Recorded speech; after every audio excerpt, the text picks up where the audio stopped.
3 et 2 pour sec, et sec pour 10, et 10 pour 20.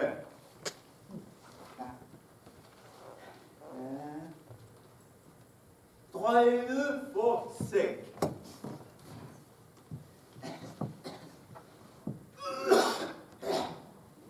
Plus du 24e, un petit clister insignatif, préparatif et rémolliant pour amollir, humecter et rafraîchir les entrailles de monsieur. Ce qui me plaît de Fleurin, mon apothicaire, c'est que ses parties sont toujours fort civiles. Les entrailles de monsieur. 30 sols! Ah oui, mais Florent, ce n'est pas tout être civil, il faut être aussi raisonnable et ne pas écorcher les malades. 30 sols lave-barbe!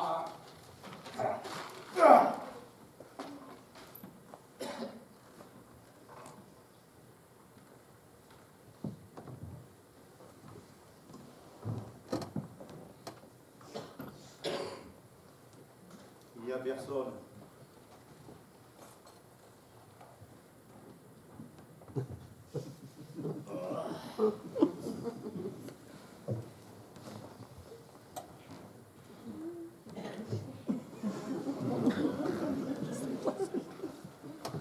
Je vais vous dire, on me laisse toujours seul. Il n'y a pas moyen de les arrêter ici.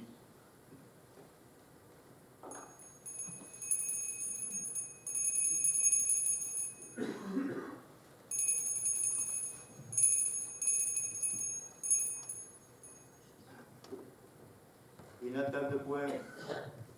Et ma sonnette ne fait pas assez de bruit.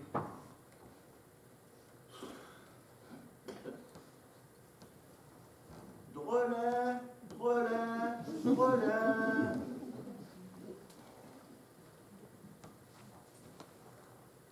Bonne affaire. Drelin, drelin, drelin. Ils sont sourds. Toilette!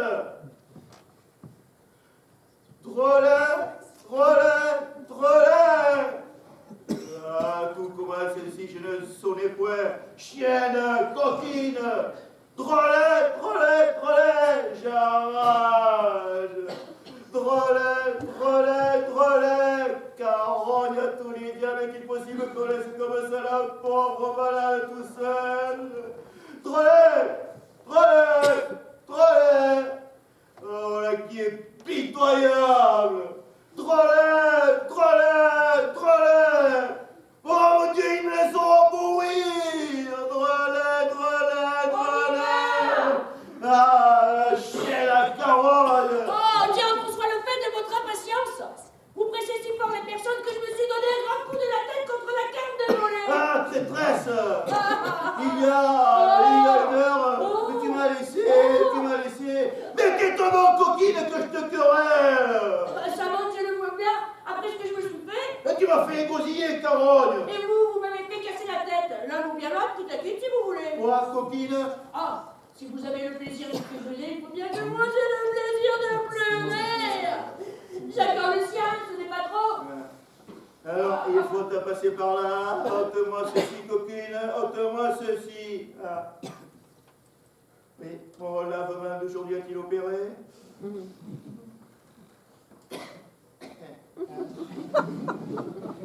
Votre lavement? Oui, et j'ai bien fait de la bile. Mon Dieu, je ne me mêle pas de ces affaires-là. C'est un malade purgant d'y mettre le nez puisqu'il en a le profit. Comme essaie de me finir en bouillon prêt pour l'autre que je n'entends comprendre. Ah, cette madame Purgon s'égaye bien sur votre corps. Elle en vous une bonne vache à lait. Et je voudrais bien lui demander de quel mal vous avez pour vous faire tant de remèdes. Taisez-vous, ignorante, c'est pas à vous contrôler les ordonnances de la médecine. Qu'on me fasse venir ma fille agile que j'ai à dire quelque chose. La voici qui vient d'elle-même. Ah. Elle a deviné votre pensée. Oh. Approchez, Angélique. Vous venez à propos, je voulais vous parler. Me voici prête à vous ouïr. Attendez. Donnez mon bâton, vite. Donnez mon bâton, je vais revenir tout à l'heure. Allez, allez, monsieur. Allez vite. Madame Purgon nous donne des affaires. Toinette, Quoi? regarde-moi un peu. Ben, je vous regarde. Toinette. Eh bien, quoi, Antoinette? Oh, je devine pile poil de quoi je veux parler. Oh, je m'en doute assez de notre jeune amant, car c'est sur lui que depuis 6 jours roulent nos entretiens. Et vous n'êtes point bien si vous n'en parlez à toute heure. Est-ce que tu connais cela? Connais-tu donc la première à m'en entretenir? Et aujourd'hui la peine de nous jeter sur ce discours? Vous n'en laissez pas le temps. Vous avez là-dessus des soins qu'il est difficile de prévenir. Je t'avoue que je ne saurais me lasser de te parler de lui. Et que mon cœur profite avec chaleur de tous les moments de sourire à toi. Mais dis-moi, connais-tu, Toinette, les sentiments que j'ai pour lui? À Dieu ne plaise. Et voudrais-tu que je fusse insensible aux tendres protestations de cette passion ardente qui témoigne pour moi? Ah, je n'ai garde. Oh, bon, dis-moi un peu. Ne trouves-tu pas comme moi quelque chose du ciel?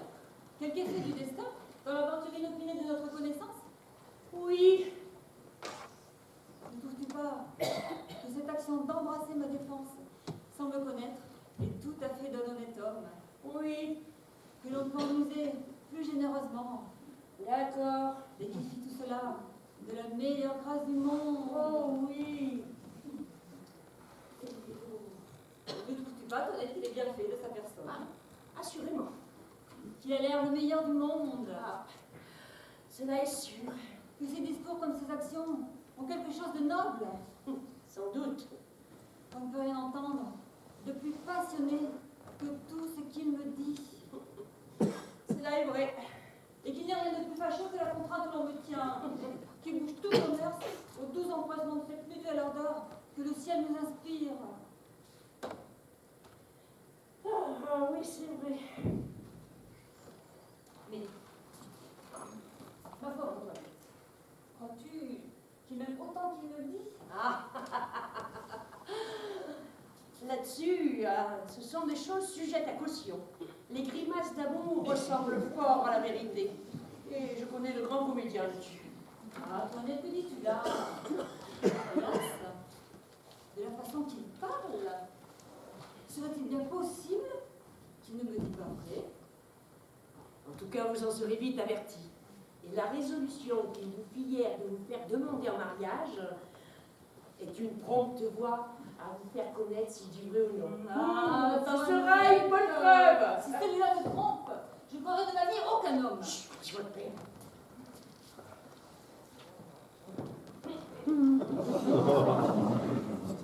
Comment ça, ma fille? Je veux dire une nouvelle ou peut-être ne vous attendez-vous pas?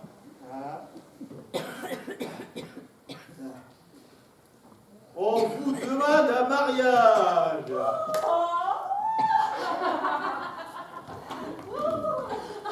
Ah, qu'est-ce que cela va vous rire? Cela est plaisant, oui, ce mot mariage. Il n'y a rien de plus drôle pour les jeunes filles. Ah, nature, nature. Ce que je puis voir, ma fille, je n'ai que faire de vous demander si vous voulez bien marier. Ah, je dois faire tout ce qu'il vous plaira de m'ordonner. Je suis bien aise d'avoir une fille si obéissante. La chose est donc conclue, je vous ai promise. Ah, mon père, c'est à moi de suivre aveuglément toutes vos volontés. Ma femme, votre belle-mère, a envie que je vous fisse religieuse, et votre petite sœur, lui, aussi de tout temps, elle a été heurtée à cela. Ah oui, la bonne bête a ses raisons. Elle ne voulait point qu'on s'attire à ce mariage, mais je l'ai apporté, ma parole est donnée. Je suis obligée de toutes vos bontés. Ma foi, monsieur, je vous suivrai de tout cela. Et voilà l'action la plus sage que vous ayez fait de votre vie. Je n'ai point encore vu la personne, mais on m'a dit que je serais content et toi aussi. Ah, c'est marrant, mon père. Comment l'as-tu vu? Puisque votre consentement autorise à vous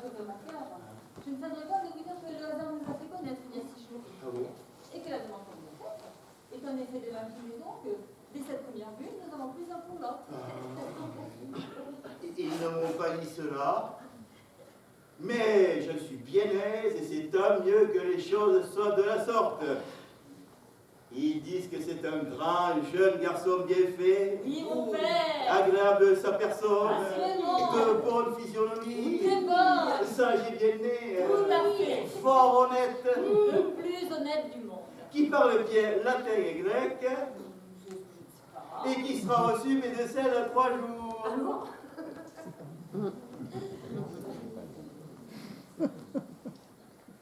Oui?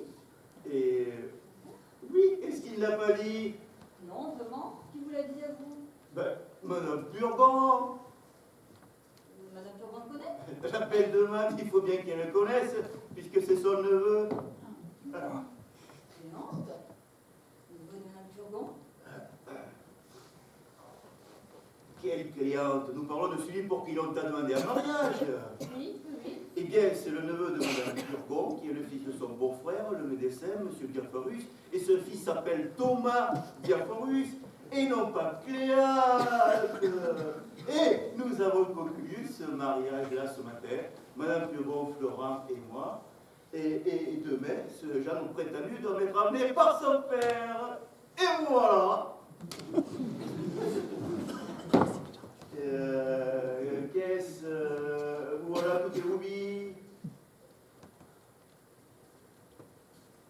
Hein? C'est mon père. Je connais que vous avez parlé d'une personne, que j'ai entendu une autre. Quoi, monsieur? Vous auriez fait ce dessin burlesque? Et avec tout le bien que vous avez, vous voudriez marier votre fille à un médecin? Mais oui, mais de tout quoi te vêtu, coquine impudente que tu es? Oh, tout doux! Oh. Vous allez d'abord aux invectives. Parce que nous ne pouvons pas raisonner comme il faut, ça nous emporter. Là, parlons de sang-froid. Quelle est votre raison, monsieur, pour un tel mariage? Ma raison est que, me voyant infirme et malade comme je suis, je veux me faire un gendre et des années médecin, afin de m'appuyer de bons secours contre ma maladie, d'avoir dans ma famille les sources des remèdes qui me sont nécessaires, et d'être même des consultations et des ordonnances. Eh bien, voilà dire une raison. Hein? Mais il y a plaisir à se répondre gentiment les uns les autres. Mais monsieur, mettez la main à la conscience. Est-ce que vous êtes malade? Comment, coquine, si je suis malade, si je suis malade, Bon, bon, vous êtes malade, n'ayons point de querelle là-dessus. Vous êtes malade, je demeure d'accord, et même plus malade que vous ne le pensez. Ça. Mais votre fille doit épouser un mari pour elle. Et n'étant point malade, il n'est pas nécessaire de lui donner un médecin. Mais c'est pour moi que je lui donne un médecin, une fille de bon naturel, elle sera ravie d'épouser ce qui étudie la santé de son père. Eh bien, elle vous dira qu'elle n'a que faire de M. Diaphorus, ni de son fils Thomas Diaphorus, ni de tous les Diaphorus du monde. Mais j'en ai à faire, moi, outre que le parti est plus avantageux qu'on ne le pense. Monsieur Diaphorus n'a que ce fils-là pour tout héritier, et de plus, Madame Purgon, qui n'a ni mari ni enfant, lui donne tout son bien en faveur de ce mariage. Et Madame Purgon est une femme qui a 8000 bonnes livres rates. Eh bien, il faut qu'elle ait tué bien des gens pour cette fille si riche. 8000 livres rates, c'est quelque chose à côté du père. Oui, non, mais tout cela est valide. Mais j'en demeure toujours là. Je vous conseille, entre nous, de prendre un autre mari pour elle. Elle est bien faite pour être Madame Diaphorus. Et les gens diront que vous ne songez pas à ce que vous dites. On dira ce qu'on voudra, mais je vous dis que je veux qu'elle exécute la parole que j'ai donnée. Elle ne le fera pas. Elle le fera ou jamais très à couvert. Oh.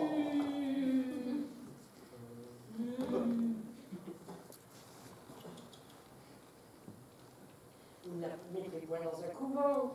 Mon Dieu, je vous connais. Vous êtes bon naturellement. Je ne suis point bon, mais je suis méchant quand je Et tout veux. monsieur, vous ne songez pas que vous êtes malade. Je lui commande absolument de se préparer à prendre le mari que je dis. Et moi, je lui défends absolument d'en faire rien. Où est-ce que nous sommes? Et quelle audace ce serait une coquille de servante de parler à sorte de son maître? Car un maître ne sait pas ce qu'il dit, une servante bien censée est en droit de le redresser. Oh, il faut que je t'assomme. Ah. Papa. Approchez. Venez-moi ici à mon secours. Qu'avez-vous, mon pauvre mari?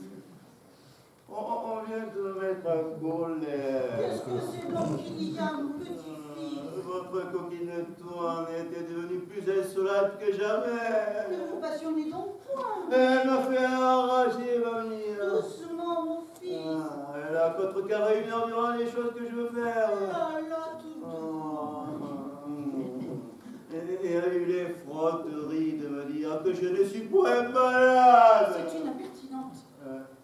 Vous savez, mon cœur, ce qu'il y a est. Mon Dieu, mon fils, il n'y a point de serviteurs et de servantes qui n'aient leurs défauts. On est contraint parfois de souffrir leurs mauvaises qualités à cause des bonnes. Celle-ci est adroite, soigneuse, diligente et surtout fidèle. Et vous savez qu'il faut maintenant de grandes précautions pour les gens que l'on prend. Voilà, Toinette. Madame? Pourquoi donc est-ce que vous mettez mon mari en colère? Moi, madame? Oh ben, et là, je ne vois pas du tout ce que vous voulez dire. Et je ne songe qu'à complaire à votre mari en toutes sortes. Presse. Il nous a expliqué qu'il voulait donner sa fille en mariage au fils de Monsieur Diaphorus. Je lui dis que je trouvais le parti avantageux pour elle, mais que je pensais qu'il valait mieux qu'il la mette dans un couvent. Il n'y a pas grand mal à cela. Et je trouve qu'elle a raison. Oh. Vous la croyez? C'est une scélérate, elle m'a dit, elle se lasse. Eh bien, je vous crois, mon ami. Là, remettez-vous. Écoutez, Toinette, si vous fâchez jamais mon mari, je vous mettrai dehors. Ça, donnez-moi son manteau fourré et des oreillers que j'accommode dans sa chaise. Enfoncez bien votre bonnet jusque sur vos oreilles. Il n'y a rien qui enrhume tant que de prendre l'air par les oreilles. Que je vous suis obligé de tous les souhaits que vous prenez pour moi.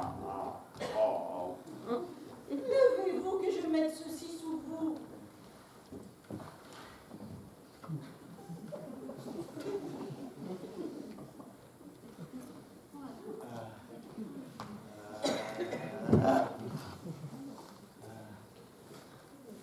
Mettons celui-ci pour vous appuyer. Et celui-là de l'autre côté. Mettons celui-ci derrière votre dos. Et cet autre-là pour soutenir votre tête. Et celui-ci pour vous garder du serin.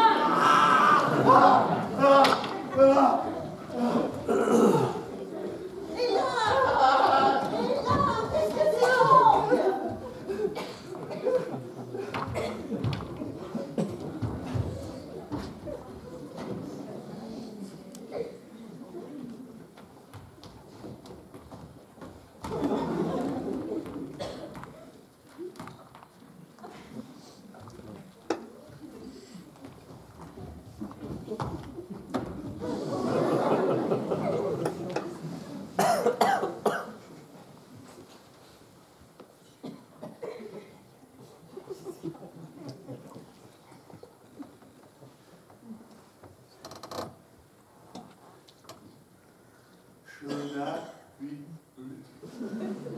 Pourquoi vous emportez-vous ainsi? Elle a cru faire bien. Vous ne connaissez pas, maman, la malice de la panarde? Elle a mis tour de moi. Et il faudra plus de 8 médecines. Tout ça va pour réparer de ci. Là, mon petit ami, apaisez-vous un peu. Mamie, vous êtes toute ma consolation. Pauvre petit.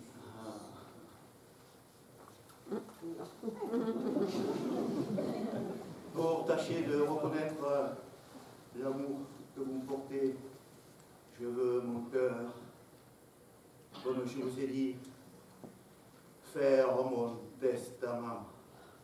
Ah, mon ami, ne parlons point de cela, je vous prie. Je ne saurais souffrir cette pensée. Et le seul mot de testament me fait tressaillir de douleur. Je vous avais dit de parler pour cela à votre notaire. Le voilà là-dedans que j'ai amené avec moi. Mais faites-le donc entrer, mamie. Hélas, mon ami, quand on aime bien un mari, on n'est guère en état de songer à tout cela.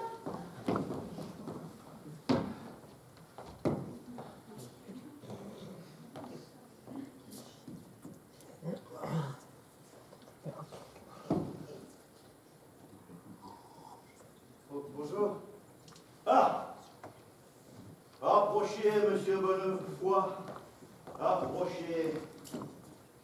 Prenez un siège, s'il vous plaît.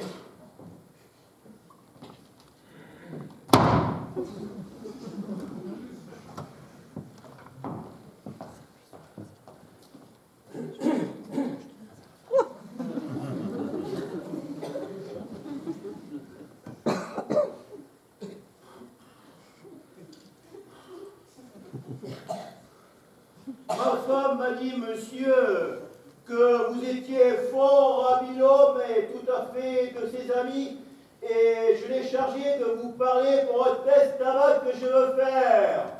Hélas, je ne suis point capable de parler de ces choses-là. Elle m'a, monsieur, expliqué vos intentions et le dessein que vous êtes pour elle. Et j'ai à vous dire là-dessus que vous ne saurez rien donner à votre femme dans votre testament. Et pourquoi? La coutume y résiste.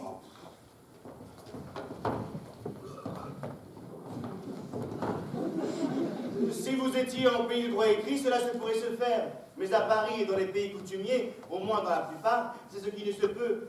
Et la disposition serait nulle. Tout l'avantage qu'hommes et femmes conjoints par mariage peuvent faire l'un à l'autre, c'est un don mutuel entre vivres. Encore faut-il qu'il n'y ait d'enfants, soit du premier conjoint ou de l'un d'eux, lors du décès du premier mourant. Ben voilà une coutume bien impertinente. Que mari ne puisse rien laisser à une femme dont il aimait tendrement et qui prend de lui tant de soin. J'aurais envie de consulter mon avocat pour voir comment je pourrais faire. Ce n'est pas des avocats qu'il faut aller. Ils sont d'ordinaire sévères là-dessus et s'imaginent que c'est un grand crime que de disposer en froid de la loi. Et il y a d'autres gens à consulter qui sont bien plus accommodants et qui ont des expédients pour passer doucement par-dessus la loi et rendre juste ce qui n'est pas permis. Qui savent aplanir les difficultés d'une affaire et trouver les moyens d'éluder la coutume par quelque avantage indirect. Sans cela, où en serions-nous tous les jours? Il faut de la facilité dans les choses. Autrement, nous ne ferions rien et je ne donnerais pas un sou de notre métier. Ma femme m'avait bien dit, monsieur, que vous étiez fort honnête et fort habile homme. Comment puis-je faire, s'il vous plaît, pour lui donner tout mon bien et en frustrer les enfants? Comment vous pouvez faire? Vous pouvez contracter un grand nombre d'obligations non suspectes au profit de divers créanciers qui prêteront leur nom à votre femme et entre les mains de laquelle ils mettront leur déclaration que ce qu'ils ont fait n'était que pour lui faire plaisir. Oh, vous pouvez aussi, pendant que vous êtes en vie, mettre entre ses mains de l'argent comptant ou des billets que vous pouvez avoir payés à vos porteurs. Réfléchissez, je vais consulter les registres. Mon Dieu, ne vous tourmentez point de tout cela. S'il vient faute de vous, mon fils, je ne veux plus rester au monde.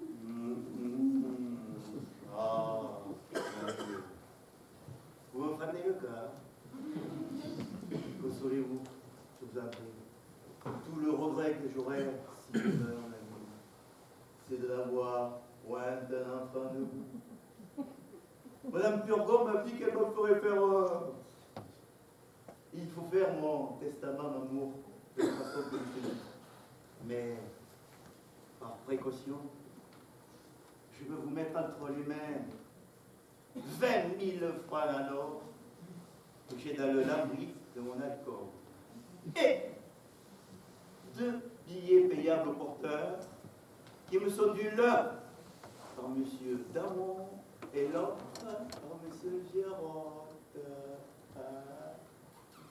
Non, non, je ne veux point de tout cela.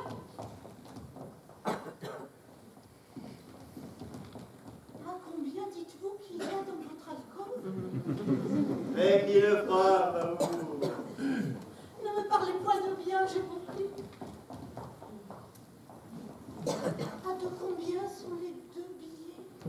Ils sont, mamie, l'un de 4 000 francs et l'autre de 6.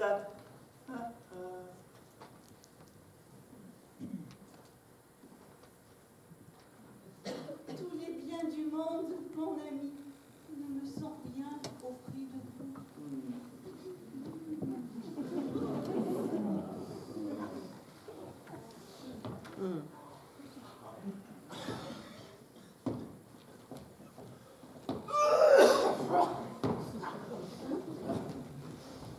Et voici avec un notaire et j'ai ouï parler de testament. Ah, votre belle-mère ne s'endort pas. Et c'est à quelques inclinaisons contre vous.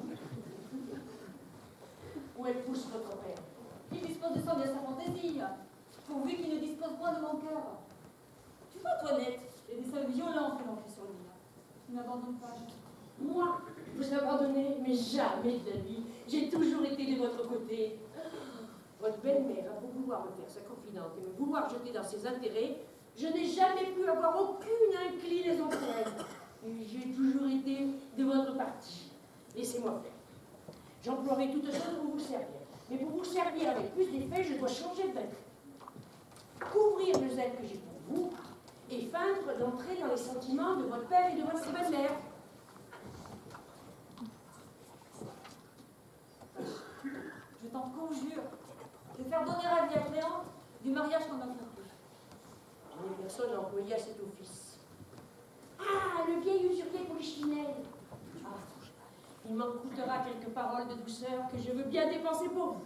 Bon, mais pour aujourd'hui, il est trop tard. Demain, de bon matin, je l'enverrai. Et elle sera ravie. Oh, voilà qu'on m'appelle. Laissez-moi faire, reposez-vous sur moi.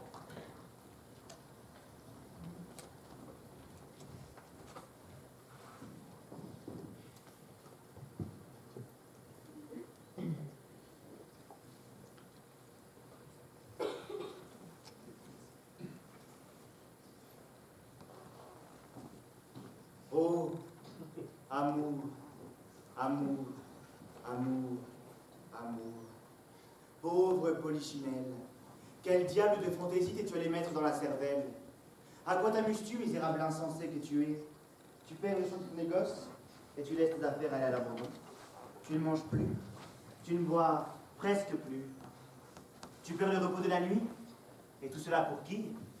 Pour une dragonne, franche dragonne. Une tigresse qui te rembarre et se moque de tout ce que tu peux lui dire. Mais il n'y a point à raisonner là-dessus. Tu le veux, amour. Il faut être fou, comme beaucoup d'autres. Cela n'est pas le mieux du monde à un homme de mon âge, mais qu'y faire? On n'est pas sage quand on veut, et les vieilles cervelles se les montent comme les jeunes. Je viens voir si je ne pourrais point adoucir ma tigresse par une sérénade. Il n'y a rien parfois qui soit si touchant qu'un amant qui vient chanter ses doléances aux gonds et aux verrous de la porte de sa maîtresse. Ô nuit, ô chère nuit, porte mes plaintes amoureuses jusque dans le lit de mon inflexible. Galant, qui à toute heure, avec de faux regards, des désirs menteurs, des soupirs trompeurs, des accents hableurs, de constance mouvementée, à point de me tromper, car je sais, éprouve, constance ni foi, ô bien folle et qui vous croit. Ces regards amoureux me touchent point l'âme, ces soupirs langoureux n'allument plus ma flamme. Je vous jure, ma foi, galant de peu la loi, de votre déplaisir, mon cœur libre de foi peut toujours se rire. Eh bien, m'en croyez? Car je sais, éprouve, constance ni foi, ô bien folle et qui vous croit. Mais quelle aberrante harmonie va t'interrompre ici ma voix? Mais donc, laissez-moi me plaindre à mon aise des cruautés de mon inexorable. Mais taisez-vous, vous dis-je. C'est moi qui me chantais. N'est-ce pas pour rire? Ah, que de bruit! Le diable vous emporte. J'enrage. La sotte musique que voilà.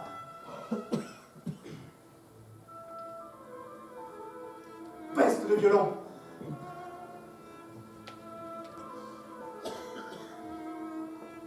N'allez-vous pas vous taire?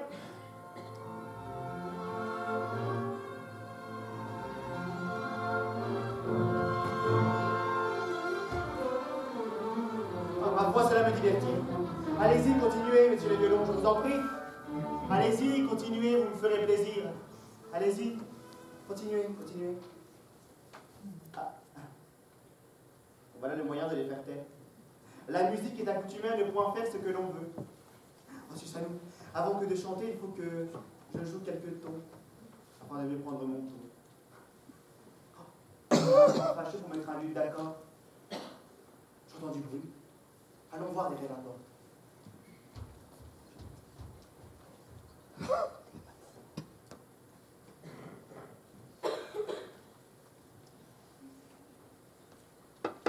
J'avoue, j'en ai bavé avant.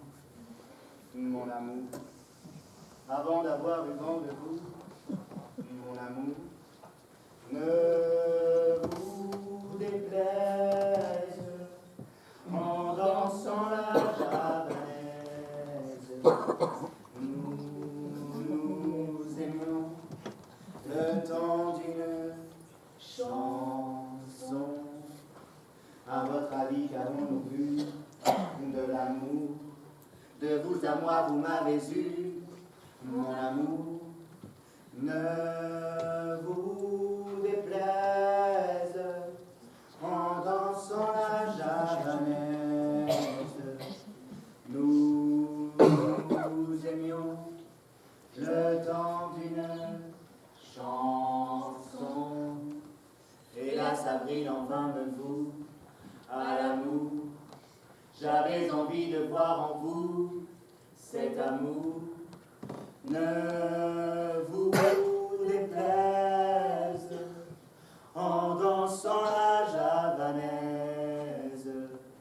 Nous aimions le temps d'une chanson. La vie de nous d'être vécue sans amour. Mais c'est vous qui avez voulu, mon amour, ne vous déplaise en dansant la javanaise. Nous aimions le temps d'une chanson. La la la la la la la la.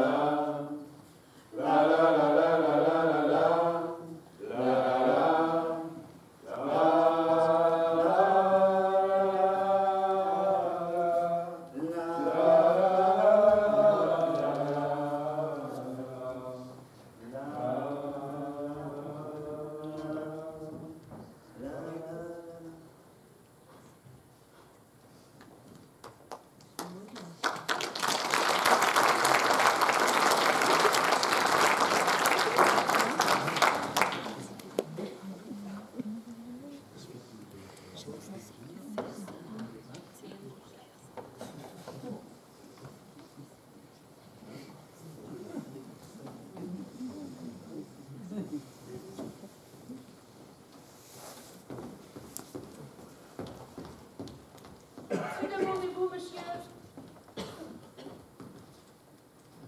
Mais ce que je demande, C'est vous? Mais que venez-vous faire, séant? mais savoir ma destinée, parler à l'aimable Angélique, consulter les sentiments de son cœur, et lui demander ses résolutions sur ce mariage fatal dont on m'a averti. Mais on ne parle pas comme cela depuis longtemps, Angélique. Il faut des mystères.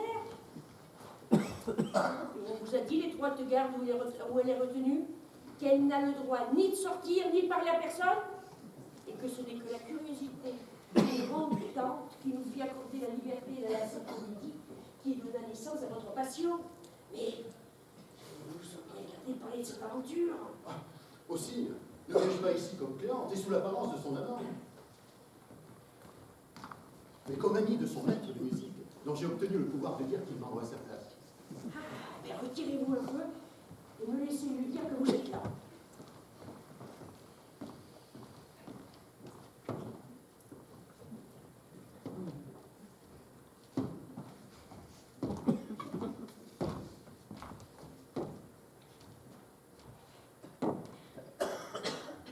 Madame Turgot m'a dit de me promener le matin dans ma chambre 12 allées et 12 venues. J'ai oublié à lui demander si c'est un long ou un large.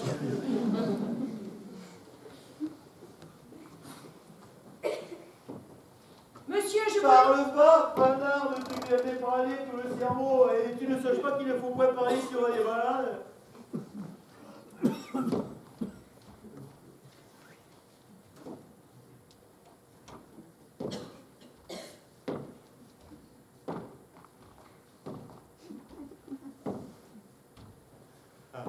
Voilà l'heure Ah, que vous parle pas, te dis-je.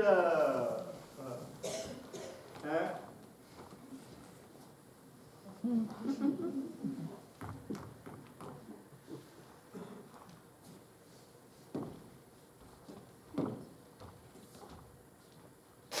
que tu dis?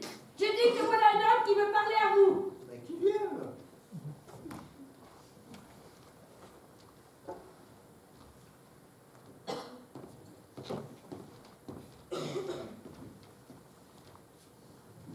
Monsieur! Non! Ne parlez pas si haut, de peur d'ébranler le cerveau de monsieur. Monsieur, je suis ravi de vous trouver debout et de voir que vous portez mieux. Et je porte mieux, mais cela est fort. Monsieur, je ne sais jamais si mal porté. Mais je voulais dire que monsieur était mieux. Et je lui trouve bon visage. Que voulez-vous dire avec votre bon visage? Monsieur ne l'a jamais eu aussi mauvais. Et ce sont des impertinentes qui nous ont mieux. Monsieur se trouve toujours aussi bas. Elle a raison. Il dort, mange, boit et marche comme tout le monde. Mais il n'empêche qu'il est fort malade. C'est vrai. Monsieur, j'en suis au désespoir. Je viens de la part du maître à chanter de Mademoiselle Roquefort.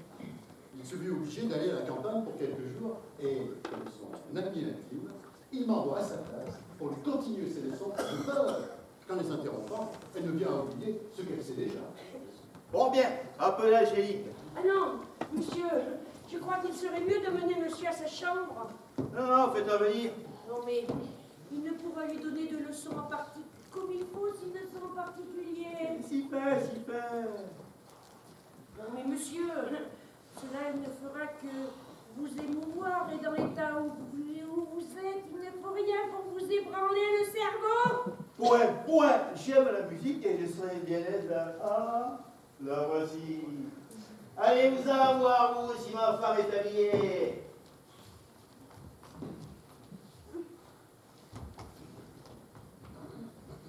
Venez, ma fille.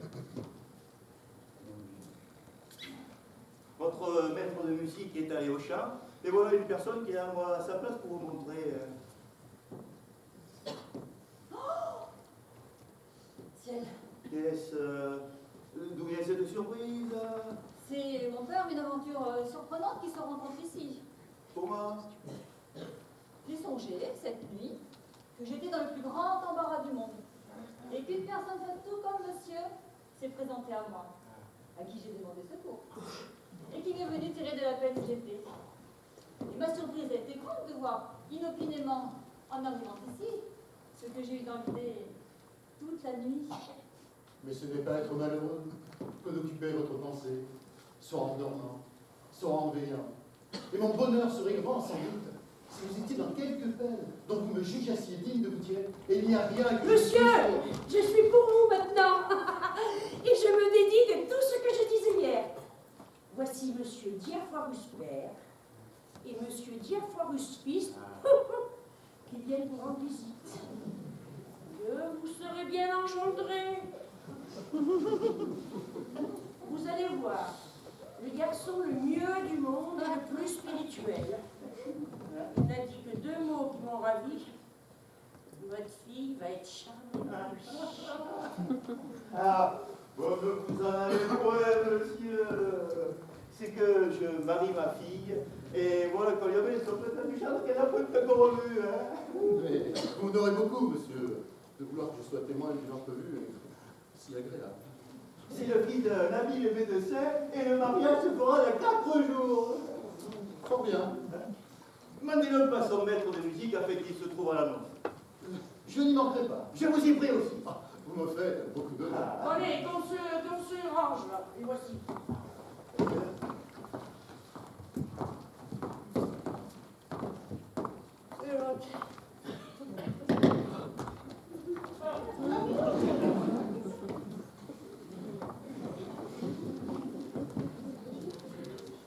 Madame Turgot, monsieur m'a défendu de découvrir ma tête. Vous êtes de métier, vous savez les conséquences. Hein. Nous sommes dans toutes nos visites pour porter ce boulot à nos malades et non leur porter de l'incommodité.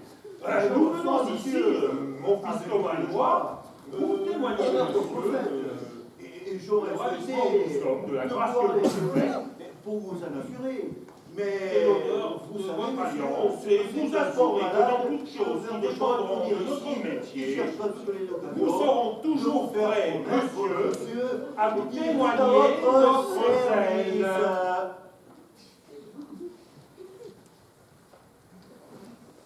Alors Thomas, avancez, faites vos compliments. N'est-ce pas par le père qu'il convient commencer?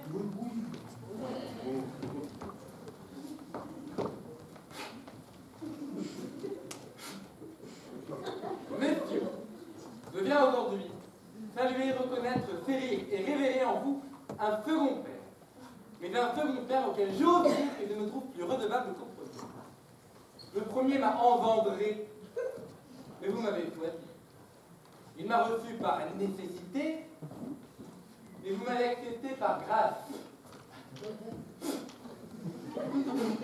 Ce que je tiens de lui est un ouvrage de son corps, et ce que je tiens de vous est un ouvrage de votre volonté. Et d'autant plus que les qualités spirituelles sont au-dessus des corporelles, d'autant plus que je vous dois, d'autant plus je tiens précieuse cette future filiation dont je viens aujourd'hui vous rendre par avance les très humbles et très respectueux hommages. Eh bien, vive les collèges d'où l'on sort de Siebilhomme. Cela a-t-il bien été, mon père? Optimé. Alors, saluez monsieur.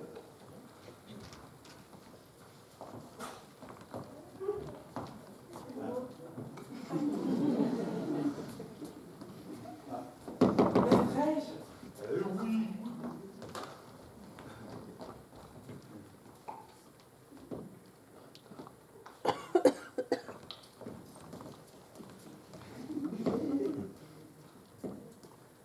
madame, vous savez qu'une justice, que le ciel vous a concédé le nom de belle-mère. Ce n'est pas ma femme, c'est ma fille à qui vous parlez. Où donc est-elle? Elle va venir. Attendrez mon père qu'elle soit venue. Toujours vos compliments, mademoiselle.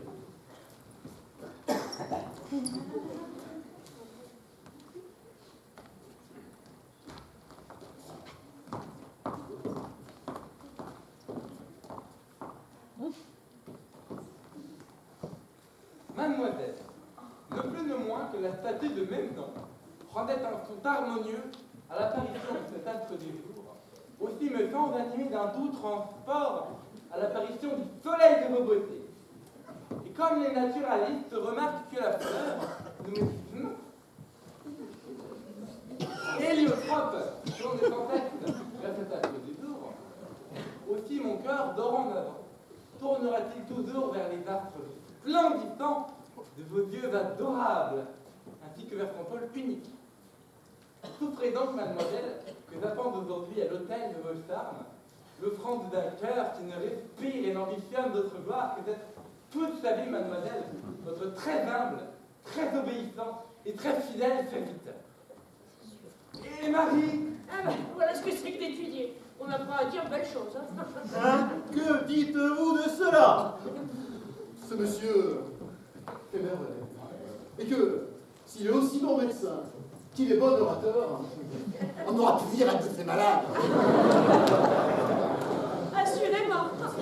C'est quelque chose d'admirable. S'il fait d'aussi belle cure, qu'il fait de beaux discours.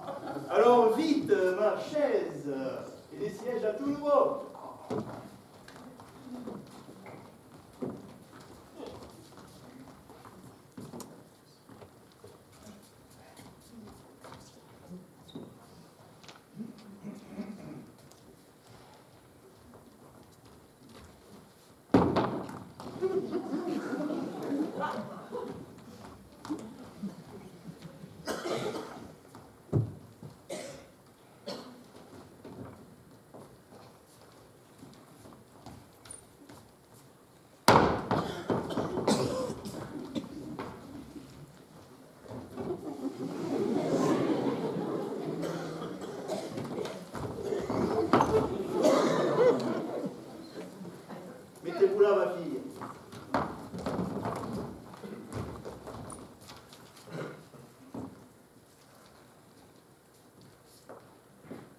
monsieur, que tout le monde admire monsieur votre fils, et je vous trouve bien heureux de vous.